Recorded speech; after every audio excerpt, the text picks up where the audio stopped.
This Bug Delver deck, in addition to Abrupt Decay, has mostly just black for discard, like Hymn to Turok, and blue for permission, like Force of Will and Daze, as well as all the usual cantrips. He is very much the beatdown deck with Tarmogoyf, Delver's Secrets, and Tombstalker. So Joe leads off the action with a basic island and a Sensei's Divining Top. Daniel with an Underground Sea and a Deathrite Shaman. Yeah, I was wondering if we were going to see this whole Abrupt Decay versus Counterbalance matchup. You know, Counterbalance had dominated Legacy a few years ago. It largely fell by the wayside with the advent of Abrupt Decay, but in recent months has been making a comeback. I mean, this Miracles deck did very, very well at the, this style of Miracles deck did very well at the Grand Prix in Paris not a month ago. As you see Joe here brainstorming his main phase after playing a fetch land. You know, the big thing for me is, I think what really separates the pilots of this deck is the speed with which they play. You know, at Grand Prix Columbus a few years back when Counterbalance was all over the place, there were so many unintentional draws. And usually when the Miracles player has an unintentional draw, it's a game they would have otherwise won with more time. So playing the deck with sufficient speed separates draws from wins, and that's a huge part of the performance. So you see Joe not ready to break his fetch land just yet because of this opposing Deathrite Shaman. Daniel untaps and takes the second turn.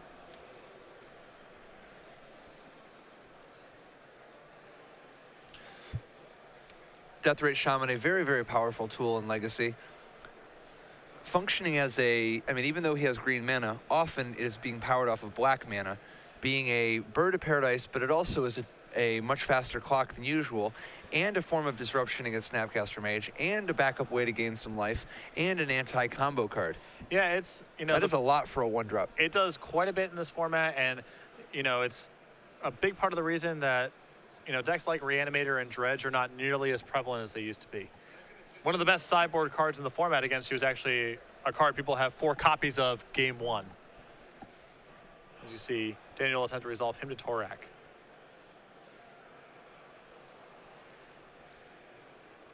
It's always an interesting dance, Force of Will versus Hymn to Torak, as you're still down 2 cards, but at least you get to pick it. Yeah. The downside, of course, being that one of the 2 you have to pick is Force of Will. But Force of Will's value also goes down a lot once you've been hymned, and so definitely. I believe it is often correct to be Force of Willing hymns. Yeah, particularly in a spot where it's not like he has the win on the board and he just needs to protect it. I mean, the time you don't Force of Will the Hymn to Torak is when you're just riding out the 1 permanent that you just need to protect at all costs. All right, so Joe does decide to use his Force of Will here, pitches Counterbalance.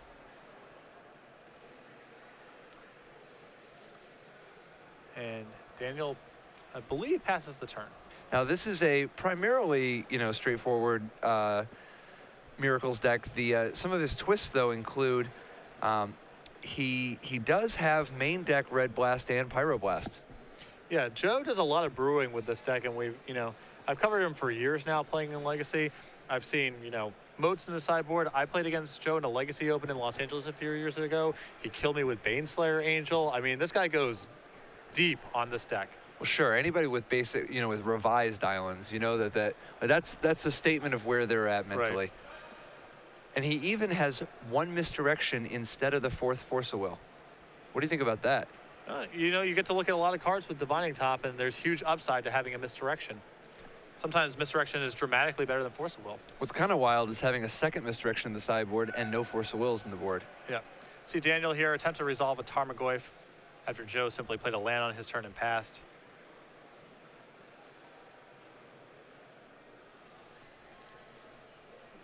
See if this prompts any sort of response from Joe, who has a hand of Dividing Top, Venser, and Vendilion Click.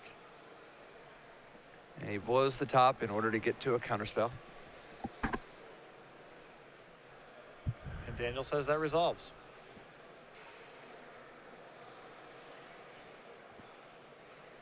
The top making its triumphant return.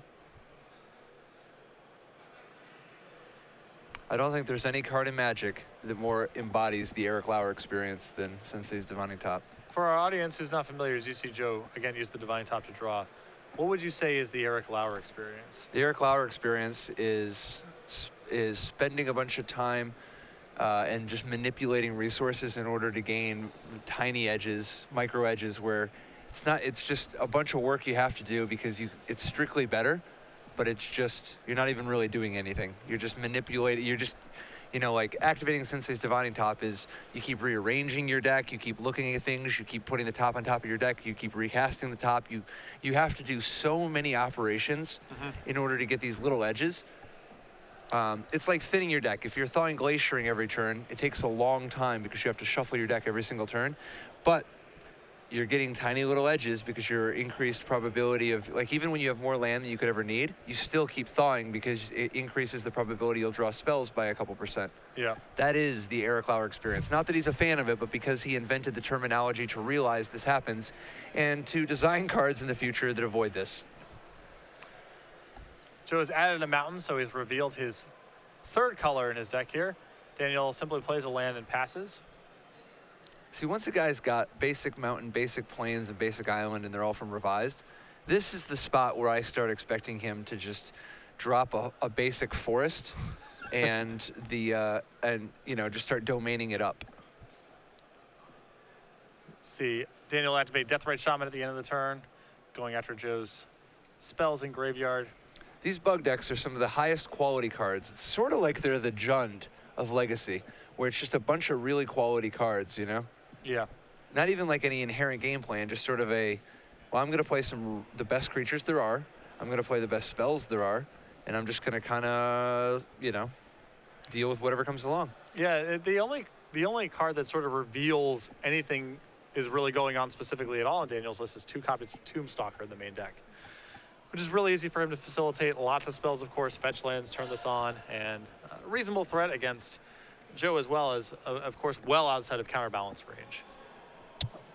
What are your thoughts on the difference between these style of bug decks versus the shardless agent bug decks with Ancestral Visions and cascading into Hymn to Tarax? I like the type of version that Daniel is playing quite a bit more, as you see him crack a fetch land here. Just because I think the shardless ancestral build of the deck has to make too many concessions in deck building to play shardless agent, and also has a pretty rough combo matchup game 1. That's fair. So I think it's also a legitimate deck, but I prefer the kind of the disruption overload, nothing too fancy build that Daniel's playing. No Thoughtseize is anywhere in a 75 though, is a little bit wild. Well, Thoughtseize versus him in this deck is definitely a contentious issue. I'm personally in the Thoughtseize camp myself. The 2 cards do different work in different matchups. As you see Joe here, spin the top at the end of the turn. I err towards wanting Thoughtseizes as a concession to the mana base and the combo matchup as well. What I want to know is where them true name nemesis at? The metagame that has adapted. We should talk about that after the match. I think that's a big story here. Joe attempting to resolve Vendilion Click at the end of Daniel's turn, which resolves. Daniel reveals a very land-heavy hand here. 2 lands in hand on top of the 5 that he already has in play, a Tombstalker and a Daze. Now, there's a pretty good chance he's going to take that Tombstalker, right? Well, here's the thing that complicates this. Joe has access to Venser in his hand, which is a pretty good answer to Tombstalker. That's true. And Joe says, yeah, you keep him. At this point, I think Joe is much more worried about Daniel finding a removal spell for a Vendilion Click than he is about the threats in hand. The 1 Venser and 3 Vendilion Clicks in Joe's deck going a long way in conjunction with the 2 copies of Caracas he plays. Yeah. Oh, I've watched Joe Venser Caracas people out of games. I've seen a lot of angles from Joe over the years.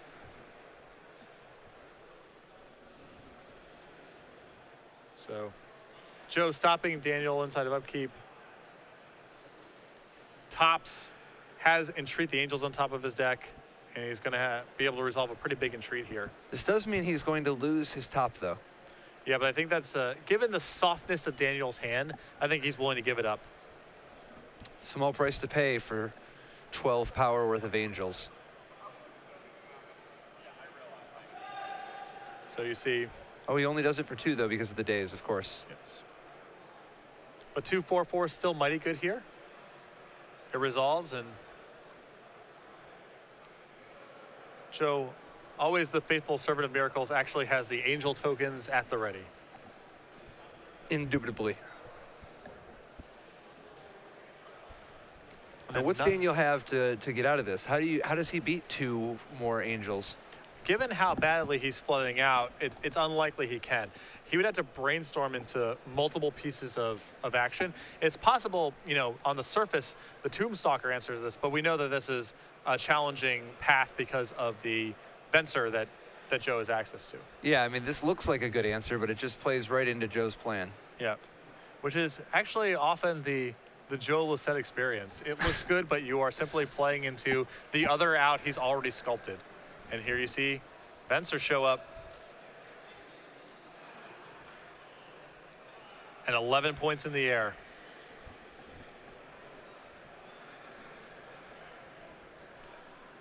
And this really escalated quickly. Joe went from 0 to 60 in this game really fast. Yeah.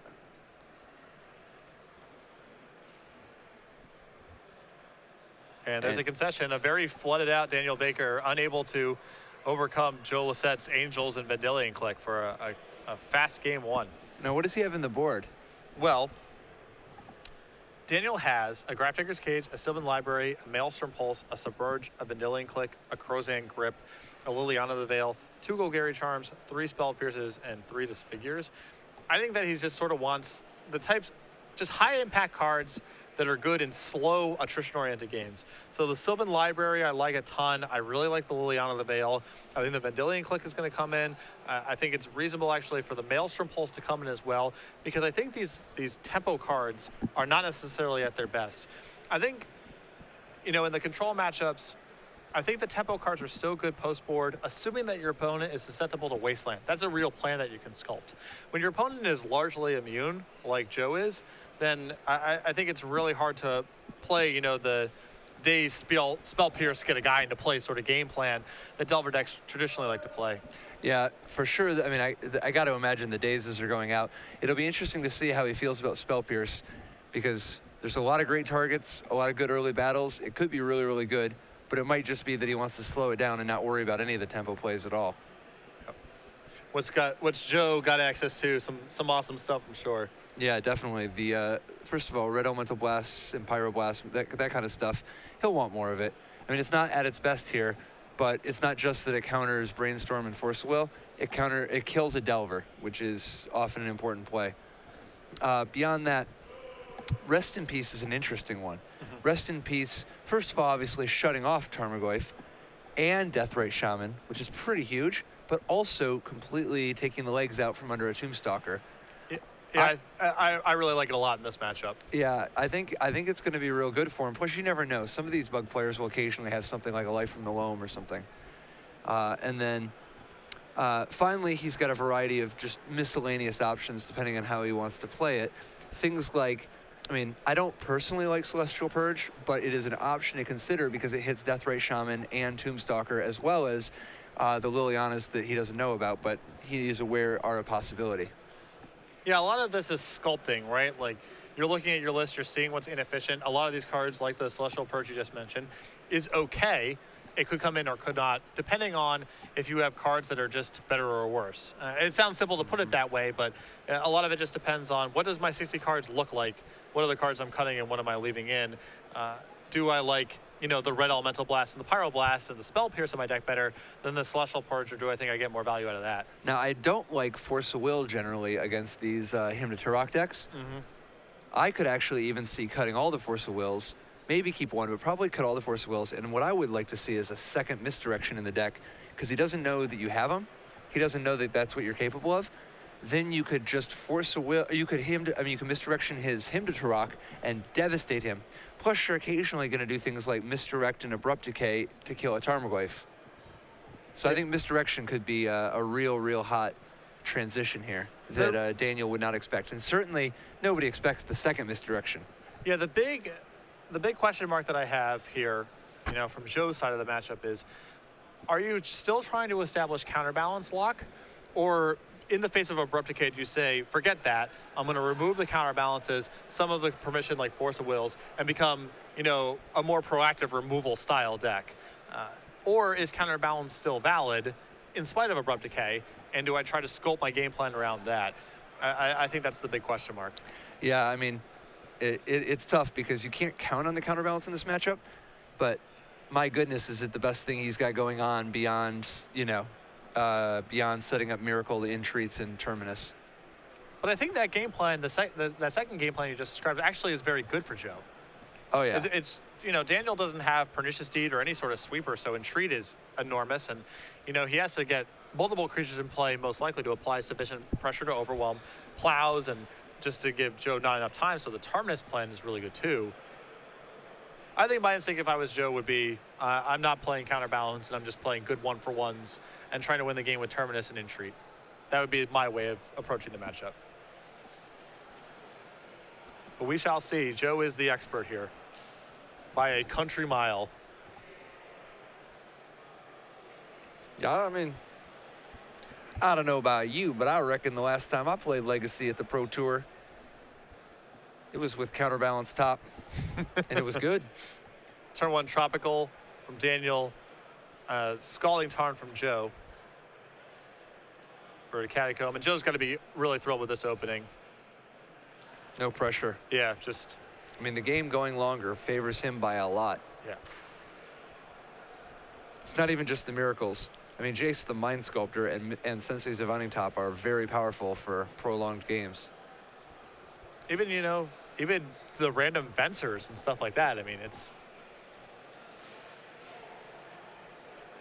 He's got a lot of tools that are really awesome at playing long games. And Daniel, not so much. Much more incumbent on him to get the ball rolling here.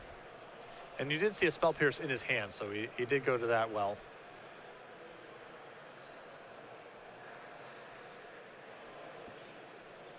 Daniel plays a Wasteland and attempts to resolve Tarmogoyf. Is this the showdown? Well, this is going to prompt some sort of response from Joe, I'm sure. He does have Rest in Peace in hand, so there's no huge rush to do anything about this Tarmogoyf. But man, he would like to fight on Daniel's turn so that he can untap and just do whatever he wants.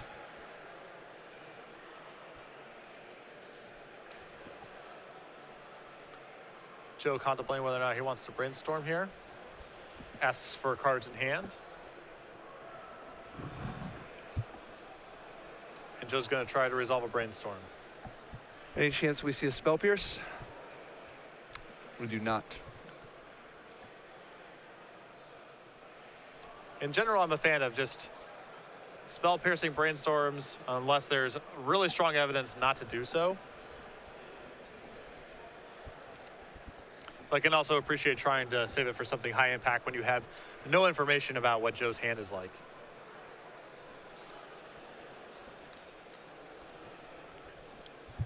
A lot of great options available to Joe. Oh, yeah. He's even found a Flooded Strand, which allows him to fetch a Plains and not worry about this Wasteland. I mean, yeah. I mean, this looks like everything is going according to plan for Joe. I got to think he's a pretty good favorite right now. Daniel has his work cut out for him, but he does have the ability to access cards pretty rapidly between Brainstorm and Ponder. And Daniel passes it back, has Ponder in hand, elects not to cast it, holding up that Spell Pierce. Joe uses his Scalding Tarn to find a mountain.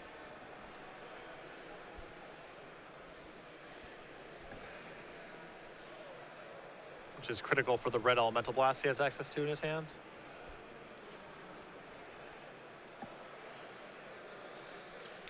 And Joe draws a Tundra. I love all this basic fetching by Joe, very experienced Legacy player. He knows the Song and Dance. He knows that this bug deck is so good at crippling you with Wasteland if you let it.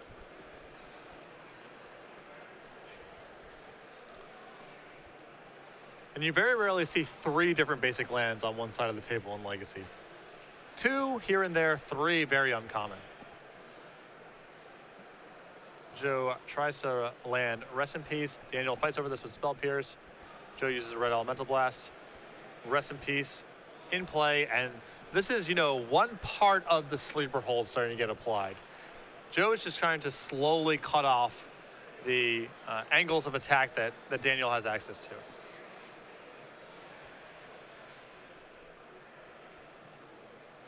And there is a Golgari charm.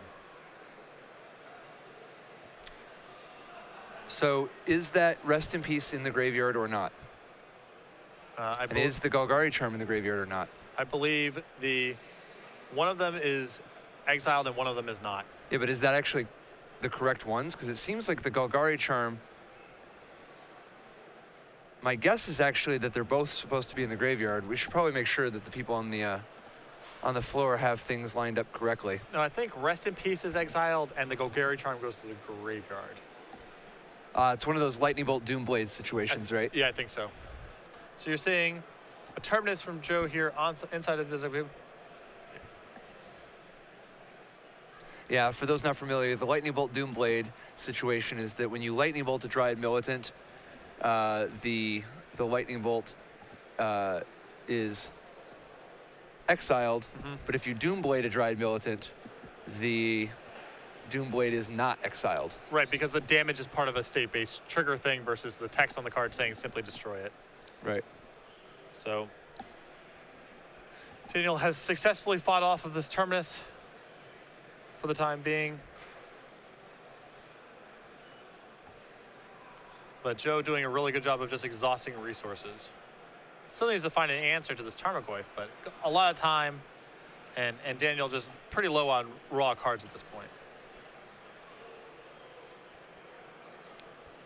Daniel takes a draw. It's Liliana of the Veil. Doesn't have a second black yet,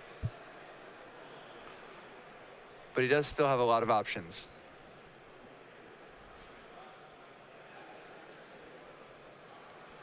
Nope. Psychological Edge. Just lets Joe know. This is looming potentially at some point down the line.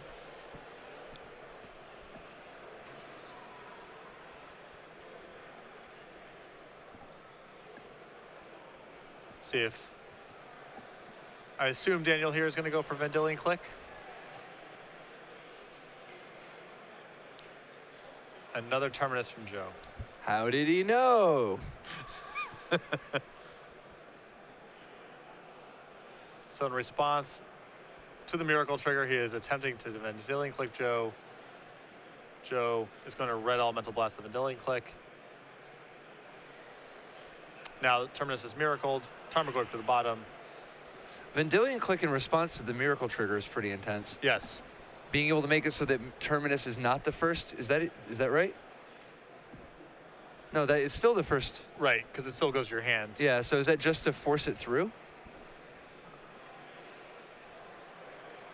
Joe passing now with Misdirection and Terminus in hand, both hard castable actually. And there's Caracas, meeting any Vendilion Click or Venser is a big threat. Of course, the Wasteland, I guess a deterrent to even walking down that path. And there is Polluted Delta. We're gonna finally see Liliana come to play. This is a good spot. Daniel in pretty good shape now. I mean, we've seen the teeter-totter swing back towards him. He's got Force of Will and a blue card. He's got a Liliana to start getting some advantage. He's even got a Golgari charm to try to, or an Abrupt Decay in case he needs to try to get out of a counterbalance situation.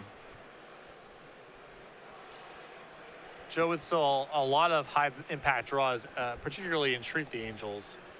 But this is a good setup for Daniel.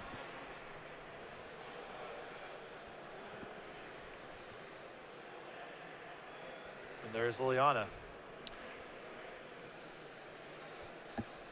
Choosing to keep the Wasteland untapped instead of a blue.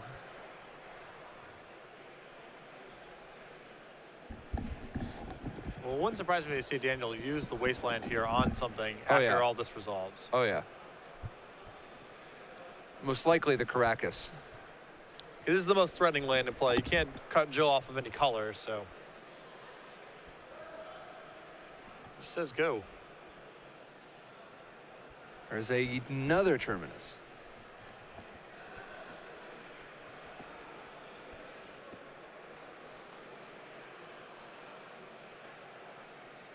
Pluses again. Daniel discards a land. Joe discards Misdirection. This is the one giant area of weakness for Misdirection compared to Force of Will. When they drop a Liliana, you do not want that Misdirection in your hand.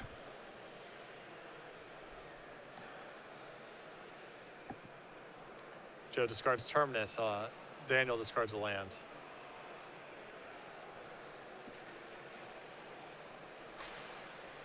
And I think we're going to see Liliana tick up one more, right?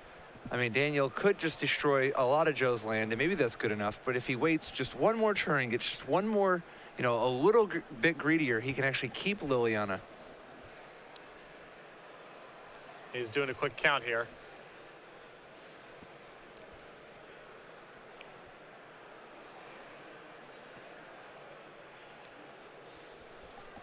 And Daniel's also drawn a Tarmogoyf this turn, which complicates matters as well.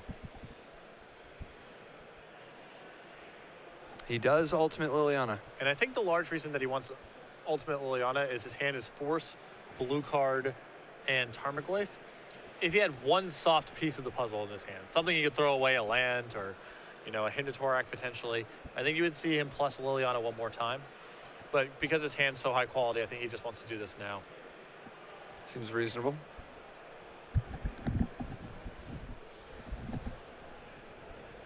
So Joe floating blue, blue, blue, red, white, white.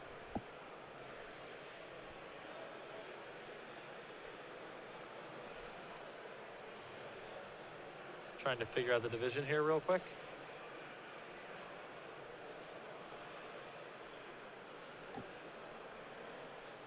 How does Daniel want to split these piles? Now, it's tough because he's going to value that Caracas highly, but he's not going to take in, he doesn't know that Joe has a second Caracas in his hand. Yeah, and this is you know, we're talking about narrow edges either way, however he splits his pile. The really critical thing in my mind is making sure there's a non-basic land in each pile, because that turns on the wasteland. Well, the other exciting thing about this one is that if Joe takes the pile of 4, the wasteland would cut off the red mana, but it would also leave Joe without an extra white, with only 1 white mana. So, Joe attempting to resolve Vendilion Click. Now that the Liliana trigger is resolved. Daniel decides to fight over this and forces.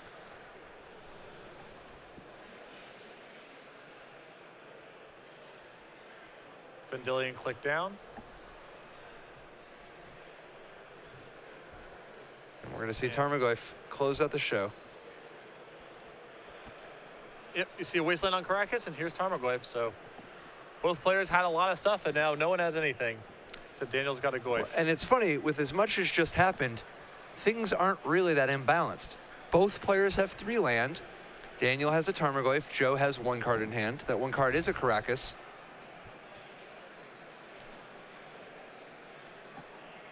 And that's why it's a question of, is this this is a nice modest advantage. It's got Joe on a 3-turn clock, but Daniel had to make the decision of whether or not to get greedy and try to also keep a Liliana. And again, I think that if he drew a blank that turn instead of Tarmogoyf, he would have done the play that you suggested, but yep, this way he's just pressing the advantage. Yep. And there is Venser and Vendilion Click, I believe, that Joe is just seeing through this Divining Top. 2 very appealing creatures to use alongside Caracas.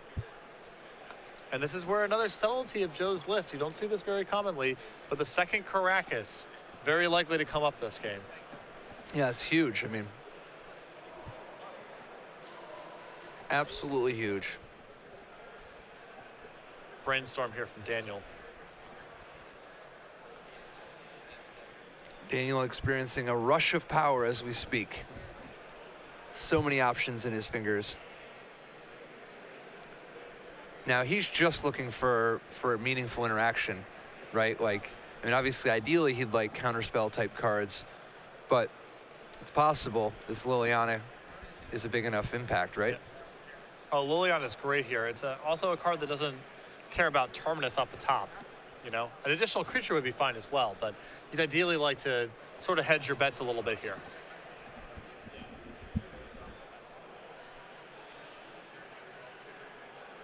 So Daniel's going to crack his fetch land and presumably cast the Liliana.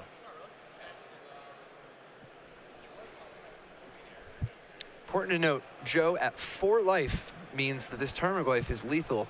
He's got plenty of answers to it, but that means he's going to be committed to using his interaction to fighting the Tarmogoyf. Liliana is going to have a little bit of free reign.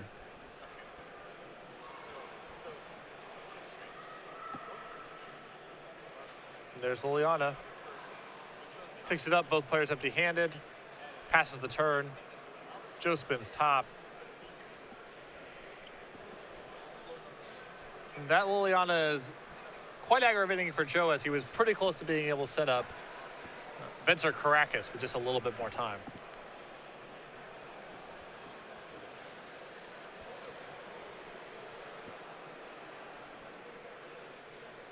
And Joe draws and passes. Oh, Joe's dream here is for Daniel to play his land or play whatever card out of his hand. Oh, yeah. And then in response to the God. Liliana activation, good play by Daniel. Yeah, that could have been a disaster. Good play by Daniel.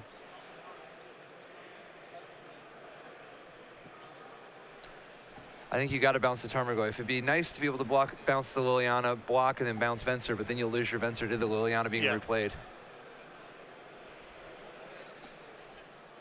That was a hair breadth away from being. That was close to disaster. A disaster for Daniel. Yep. Smart play, not being greedy there.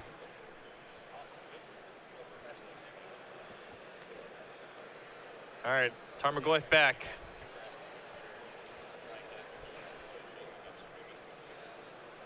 Liliana takes up. Daniel passes back. Joe spins top.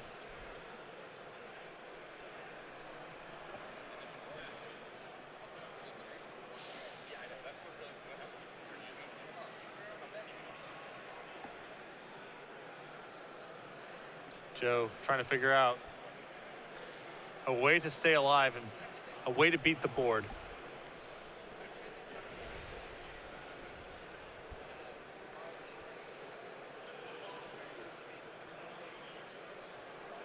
And Joe takes Arid Mace over the Vendilion Click, and I think this is a signal that Joe doesn't feel like the click's high impact. He just needs to look at 3 new cards. Yeah, I mean, in this spot, Joe's kind of committed to Caracasing the Venser. I think what he wants to do is block the Tarmogoyf, Caracas the Venser, and then be able to recast it and bounce Liliana.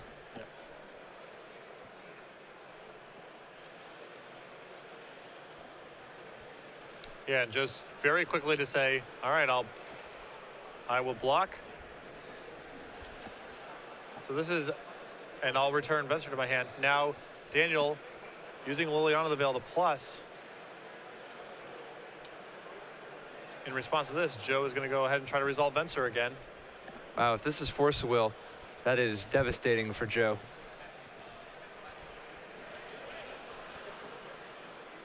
And if he's breaking his fetch land right now, I had to assume this is a hard cast Force of Will.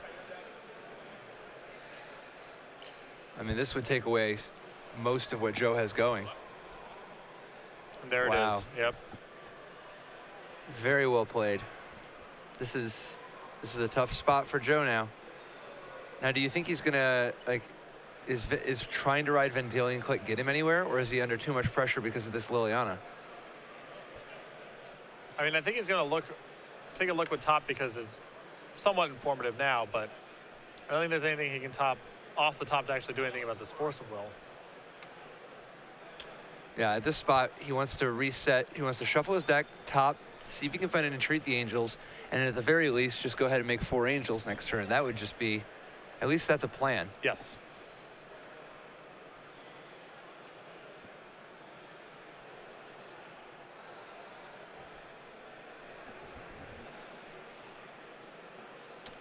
A misdirection, but unfortunately, with no blue cards in hand, he cannot actually misdirect the Force of Will.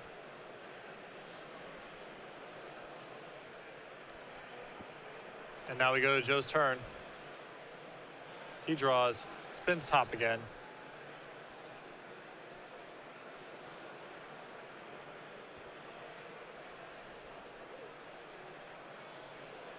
Trying to figure out if there's some way to shuffle his deck at least. but Joe is up against it.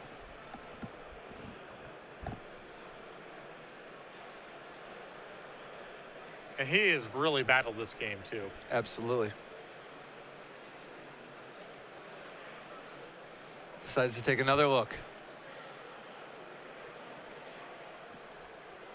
All right, top on top, draws a card.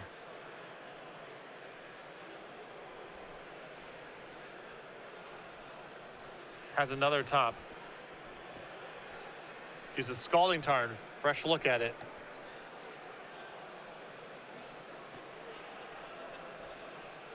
Talk about clawing.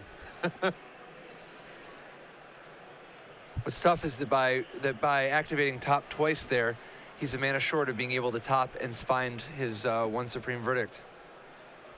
But even Swords to Plowshares is still totally I fine. mean, there's lots of things he could do. Definitely.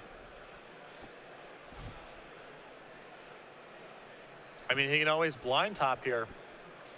If he finds Supreme Verdict, or if he finds Jason the Mind Sculptor, he's right back in it. No, he's got to take a look because of things like Terminus and. I agree. I'm just saying. There is some upside for the full greed here, as it does add some outs on the top of your deck.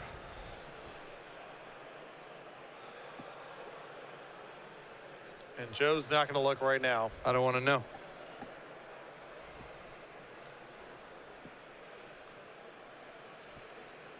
All right, Daniel sends in a lethal timer, Goyf. And Joe is going to take a look. And he no longer has access to double blue, but yeah, looks like he didn't find anything he needed. Yep, there's a concession. And we'll be moving on to game number 3. A little under 14 minutes left in the clock. Pretty wild. So that's what Daniel wanted to do.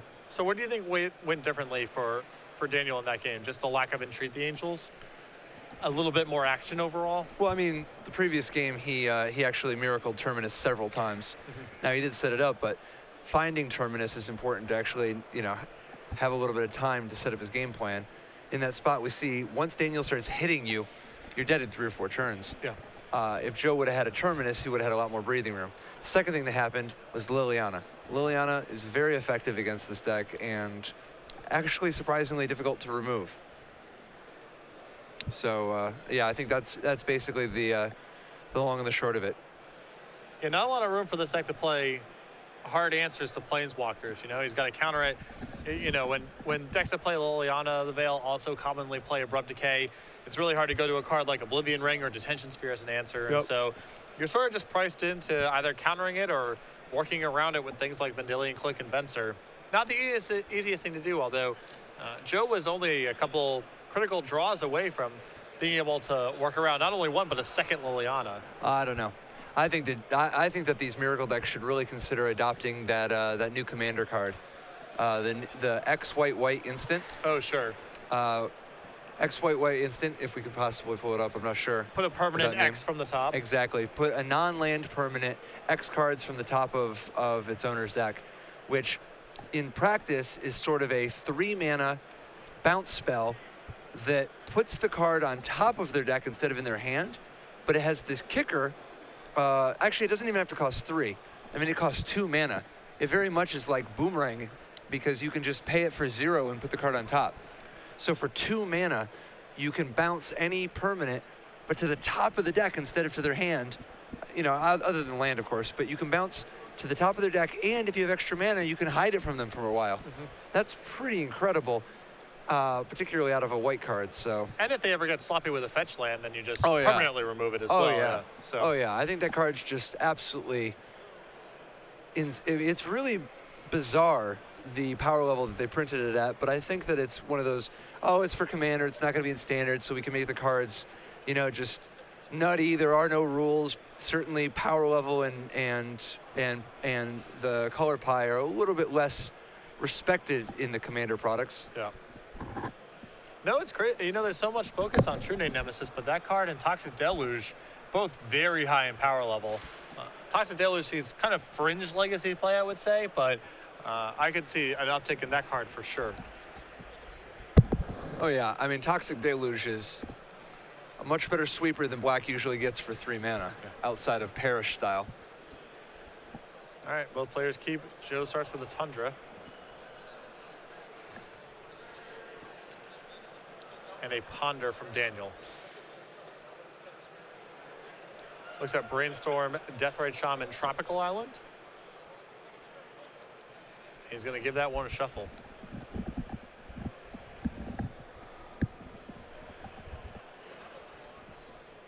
What do you think about all these legacy cards being printed in Commander products?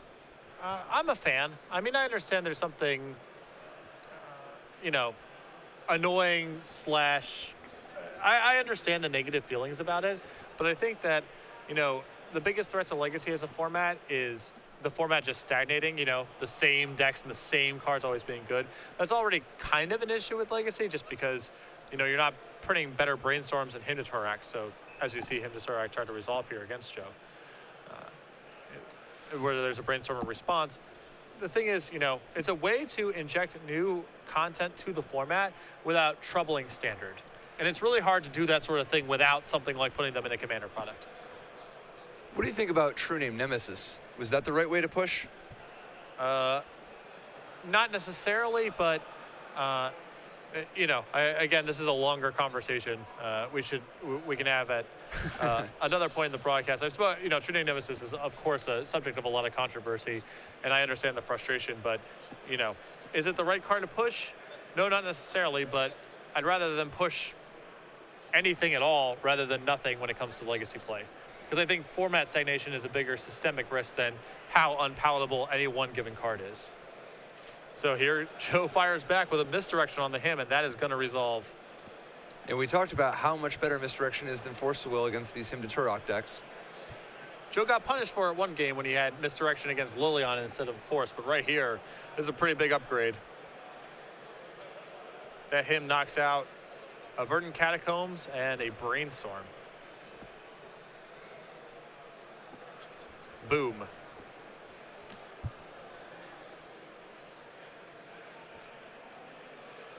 Now, Joe's got not a ton to work with. He's got some clunky cards until he draws a Brainstorm or casts a Jace. Sitting on, what is that, like Entreat the Angels, Terminus, Venser, all sorts of clunky stuff he can't play yet. But he's not that far away from greatness. Yeah.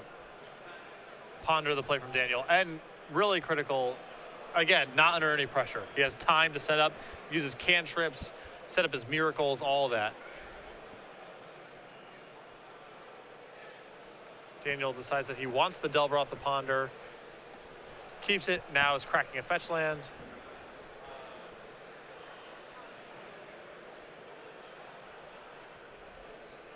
And finds... Is he looking for Tropical Island?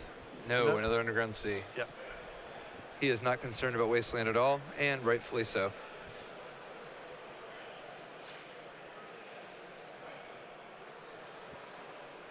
So we'll see. Daniel has another Hymn in hand.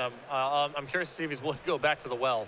Oh, yeah. Got to be a little gun shy. No. See, even if you get your Hymn to Torak misdirected, you're only down one card. Mm-hmm. If you don't play your Hymn to Torak at all, you're down a card anyway. And that card was promising to hit 2 cards. You got to just keep doing it. Yep.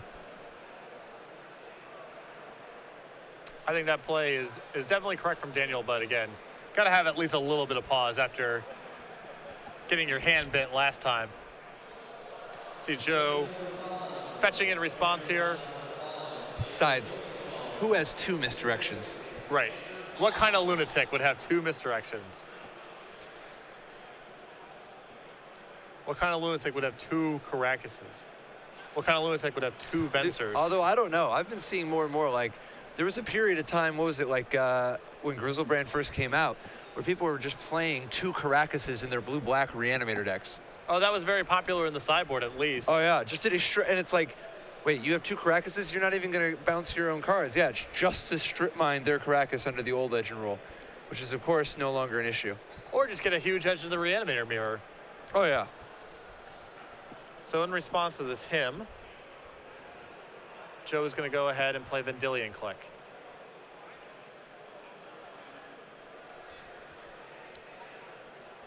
Figuring out who he's going to target.